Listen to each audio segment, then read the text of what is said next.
दहेज की भैंस। अरे लता बहू आ गई, दरवाजे में है, कोई आरती की थाली लाओ। अरे गुड़िया भाभी दरवाजे पर खड़ी है, जल्दी आओ। घर पर शादी के बाद लता की पहली विदाई थी। वो ससुराल आती है। बहू की आरती करने के लिए इतनी एक्साइटेड हो रही है या फिर बहू के साथ आए सामान की है? सब जानते हैं। अरे लालची समझ रखा है क्या? अरे घर में अगर 2 सामान आ भी जाता है तो तुम्हें क्यों खुजली हो रही है? अरे कहाँ हो सब, मेरी बहू आ गई।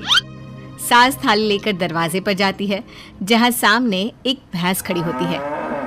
माँ, भाभी तो है नहीं, भैंस है, बोलो तो कर दे आरती। भैंस? भैंस कहाँ से आ गई? तभी लता आ जाती है। वो क्या है ना, पापा ने कहा है कि जा रही हो तो भैंस भी ले जाओ, वहाँ ससुराल में लोगों को दूध दही का फायदा हो जाएगा ना। तो ले आए हम। अरे वाह, कहाँ तो बूंद बूंद दूध के लिए तरसते थे, अब तो नदियाँ बहेंगी नदियाँ। लेकिन ये भैंसिया खड़ी कहाँ होगी?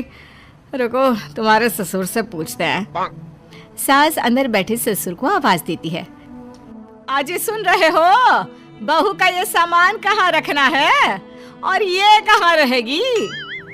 ससुर जी से पता ही नहीं कि दरवाजे पर भैंस खड़ी है।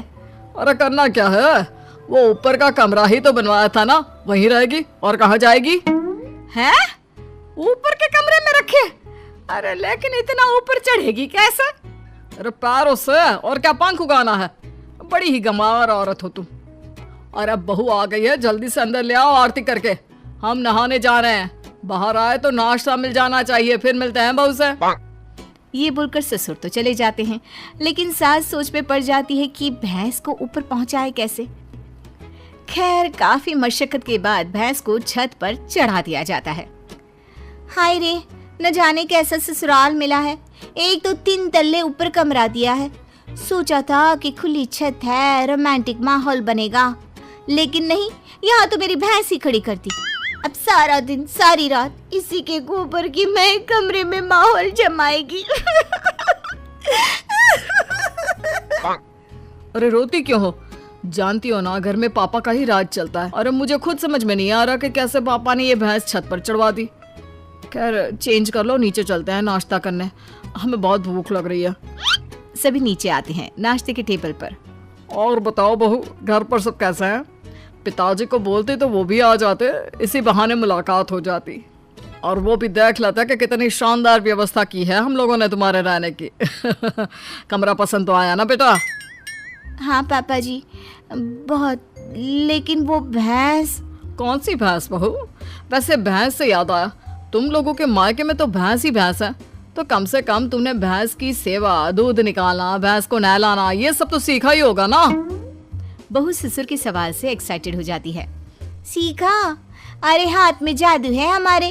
भैंस को देखते हैं कि वो दूध देना शुरू कर देती है, और नहलाने का तो ये है कि अगर हमने भैंस या नहला दी ना पिताजी, तो फिर वो भैंस नहीं रहती। हाँ क्या बात है? फिर क्या बन जाती है? बकरी? चुप। मतलब कि हमारे हाथ में इतना जादू है कि भैंस भैंस नहीं, रंग खिल कर ना उसका बतख की तरह सफेद हो जाता है। अरे 1 घंटे में 75 भैंस नहलाने का रिकॉर्ड हमने बनाया था जी एक बार। हाँ ये सब तो ठीक है बहू, वैसे भैंस दूध कितना देती है? बहू फिर शेखी में आ जाती है। वैसे तो क्या है ना माँ जी, देती तो सिर्फ 4 किलो सुबह और 4 किलो शाम को, लेकिन जब मैं दूध निकालने बैठी हूँ ना, तो प्रेशर में 10 किलो सुबह और 10 किलो शाम को देती है। बस फिर क्या, ये सुनकर ससुराल वाले इम्प्रेस हो जाते हैं। ससुर सोच लेते हैं कि इतनी गुणी बहू मिली है तो भैंस तो लाना बनता है। फिर क्या, अगले रोज ससुर दरवाजे पर भैंस खड़ी कर देते हैं। बहू, अरे ओ बहू, देख तो मैं क्या लेकर आया हूँ। तभी बहू एक बाल्टी दूध लेकर आती है। क्या बात है बहू, बाल्टी भरकर दूध कहाँ से आ गया? वैसे देख, दरवाजे में मैंने तेरे लिए एक तोहफा रखा है। बहू दरवाजे पर जाती है जहाँ एक भैंस खड़ी होती है। ये क्या पिताजी, एक और भैंस? एक और नहीं बहू, एक ही है। इसे बाहर ना एक शेड बनाकर खड़ा कर देते हैं, क्या कहते हो? हाँ हाँ पिताजी सही कह रहे हैं, क्यों नहीं। वैसे भी ऊपर ना अब जगह कहाँ है, वहाँ तो। बहू बात पूरी करती कि सास आ जाती है। बहू ला दे बाल्टी, मैं आ रही हूँ।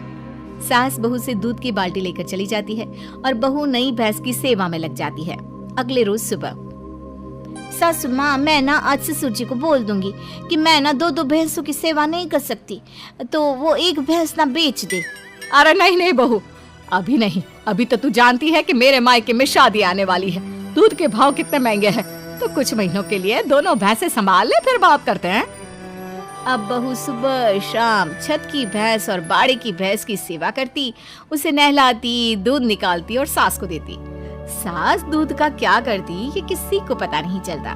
फिर एक रोज, अरे बहू मैं क्या कर रही हूँ, क्यों ना मैं एक और भैंस ले लूं। वो क्या है ना, घर में दूध कम पड़ रहा है। कैसी बात कर रही है सासू माँ, घर में दूध कैसे कम पड़ सकता है? इतना दूध तो खुद ग्वाला भी इस्तेमाल नहीं करता जितना हम और आप करते हैं। ना ना ना ना सासू माँ, एक और भैंस की सेवा करना मेरे बस की बात ना है। बहू का डायरेक्ट जवाब सुनकर सास को आ जाता है गुस्सा। अरे क्या बकवास कर रही है, मैंने जो बोल दिया सो बोल दिया। नहीं तो कर मेरी सेवा। आज शाम को कमरे में आ जाना और रात भर मेरे पैर दबाना। माँ जी गला ना दबा दूं, भैंस पालने वाली समझा है क्या? अरे कौन से घर में छत पर भैंस खड़ी होती है, सारा दिन गोबर करती है और एक जगह खड़े खड़े भैंस की पीठ भी अकड़ गई है। तभी बहू की बात ससुर के कान तक आती है। क्या छत पर भैंस? अरे कौन से बेवकूफों के घर में छत पर भैंस होती है बहू, क्या तुम भी?